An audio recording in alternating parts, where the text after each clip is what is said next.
நிறைய குடும்பத்தை நமக்கு பார்க்கிறோம்.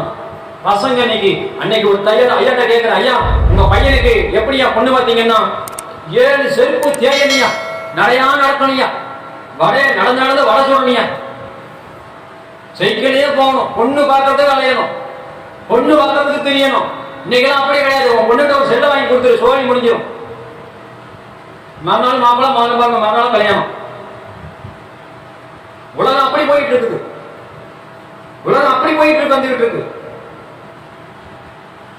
நீ செல்லையே மாப்பிள்ளை பாக்குறாங்க, செல்லையே பொண்ணு பாக்குறாங்க, செல்லையே எல்லாத்தையும் பேசிக்கிறாங்க. எல்லாம் முடிஞ்சிருது, எல்லாத்தையும் பார்த்துக்கிறோம். கல்யாணம் பண்ணி என்ன பண்ணணுமோ அதெல்லாம் செல்லையே பார்த்துக்கிறோம்.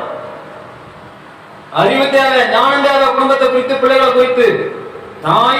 தாய் தன் பிள்ளைகளுக்கு போதிக்கல அப்படின்னா சரியான தாய் நீ இல்ல. அந்த அம்மாவுக்கு, அந்த பிள்ளைகளுக்கு நீ புரிஞ்சு நடந்துக்க. தேவன் உன்னோடு கூட